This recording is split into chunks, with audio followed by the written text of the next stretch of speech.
Bismillahirrahmanirrahim. Assalamualaikum warahmatullahi wabarakatuh. Bismillah, alhamdulillah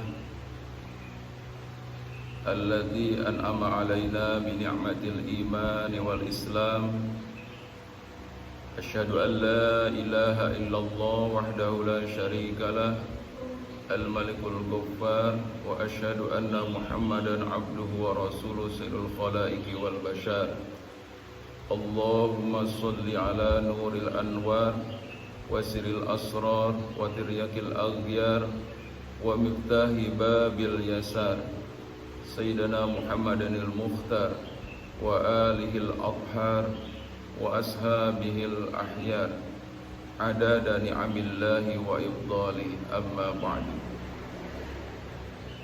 Qala Allah ta'ala fi kitabihil karim, a'udzu billahi minasy syaithanir rajim, bismillahirrahmanirrahim. Ya ayyuhalladzina amanu dzkuru ni'matallahi 'alaikum idza hamma qaumun ayyabsutu ilaikum aydiyahum fakaffa aydiyahum ankum. Shadaqallahul azim. Hadirin jamaah subuh rahimakumullah, puji dan syukur mari senantiasa selalu kita sanjung tinggikan, kita sampaikan kepada Allah Subhanahu wa taala azza wa jalla yang telah memberikan karunia nikmat kepada kita semua yang tak terhingga, terutama nikmat sehat, nikmat kesempatan, dan juga yang paling tinggi adalah nikmat iman dan Islam. Baru beberapa saat kita dibangunkan oleh Allah Subhanahu wa taala dari istirahat tidur sebentar. Itulah gambaran keseharian kita, bahwa hidup dan mati itu adalah gambarannya saat kita hidup. Hari ini, detik ini kita dihidupkan oleh Allah Subhanahu wa taala. Saat kita tidur, itulah gambaran ketika kita dimatikan oleh Allah Subhanahu wa taala. Dan tidak akan pernah lama saat kita nanti dicabut nyawa kita, beberapa langkah orang yang menguburkan kita, 7 langkah orang yang menguburkan kepada kita itu, maka kita kembali dibangunkan oleh Allah Subhanahu wa taala di alam kubur atau alam barzakh. Maka ini adalah merupakan nasihat, kafa binafsika al maut, cukup bagimu bahwa kematian itu adalah merupakan nasihat. Maka insyaallah kita akan coba untuk mengkaji pada kesempatan subuh kali ini adalah Quran surat Al-Maidah ayat 11, mengingat bahwa Allah Subhanahu wa taala telah memelihara orang-orang yang beriman dari apa? Yaitu dari tipu daya musuh-musuhnya. Musuh orang-orang yang beriman adalah yang pertama, yaitu orang-orang yang senantiasa menghalang-halangi umat Islam dari jalan Allah Subhanahu wa taala. Oleh karena itu, maka setiap mukmin diharuskan untuk selalu merapat, lebih mendekat lagi, dan lebih memasrahkan ketawakalannya kepada Allah Subhanahu wa taala, dan selalu berupaya untuk memenuhi janji kepada Allah Subhanahu wa taala.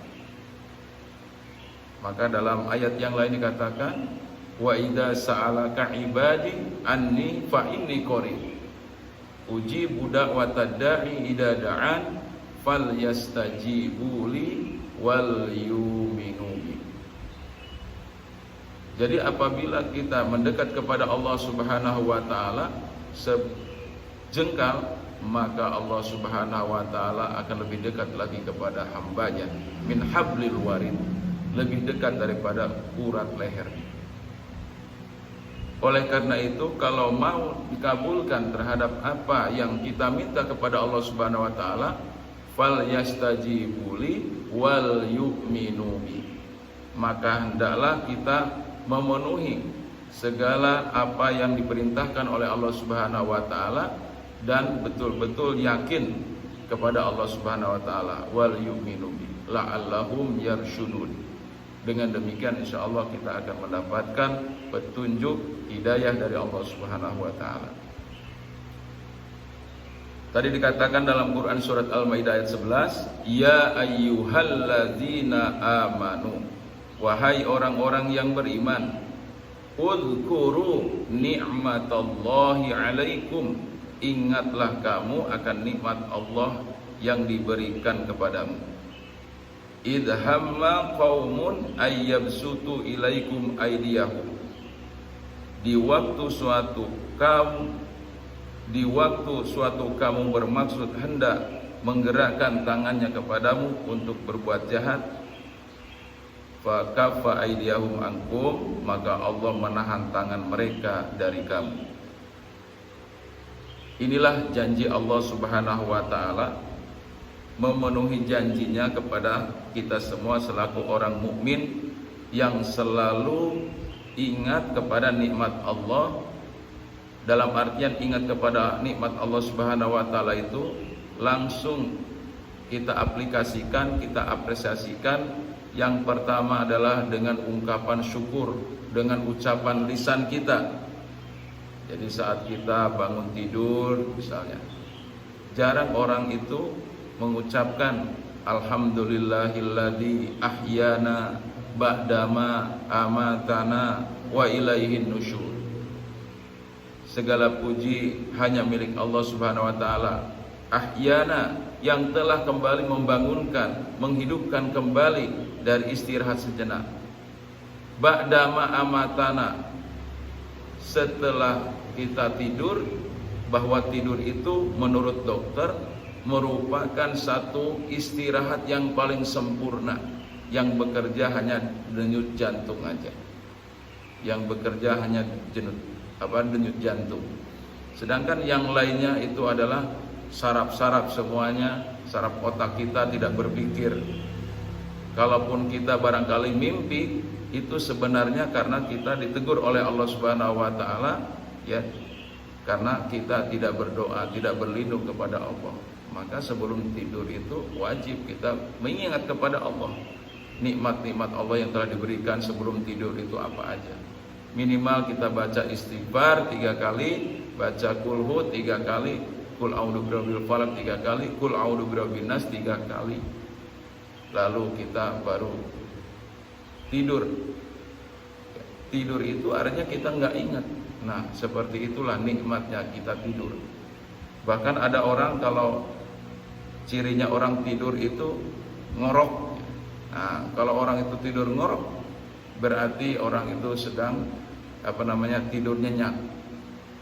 Ya, diberikan kesempatan oleh Allah Subhanahu wa taala. Tidur malam itu lebih bagus kualitasnya daripada kita tidur di siang hari berlama-lama. 1 jam, 2 jam tidur di malam hari itu adalah merupakan kualitas istirahat yang paling sempurna yang Allah berikan kepada orang-orang mukmin. Makanya kenapa Allah Subhanahu wa taala menganjurkan untuk kita beribadah di malam hari dengan syarat tidur itu tadi. Karena Allah Subhanahu wa taala ingin memberikan kemampuan, kekuatan kepada kita, yaitu Allah akan berikan kepada kita maqamam mahmuda, yaitu tempat yang terpuji di sisi Allah Subhanahu wa taala. Itulah janji Allah Subhanahu wa taala. Maka saat kita mendapatkan kesulitan-kesulitan dalam kehidupan ini, bahkan tadi ada musuh Allah Subhanahu wa taala, musuh kita juga, musuh Allah juga, musuh kita juga, itu akan Allah tahan tangan mereka ketika tangan tersebut akan mengenai kepada jasad atau tubuh kita. Allah Subhanahu wa taala juga berjanji juga akan memenuhi janji-janjinya Allah yang indah itu dijelaskan dalam Quran surat ayat tadi surat Al-Maidah ayat yang ke-9-nya, wa'adallahu alladhina amanu wa 'amilus sholihat lahum maghfiratu wa ajrun azim. Nah, ini janji Allah. Allah berjanji kepada orang-orang yang beriman dan juga yang beramal solih. Apa janji Allah? Lahum maghfiratun. Janji Allah itu adalah ampunan kepada mereka.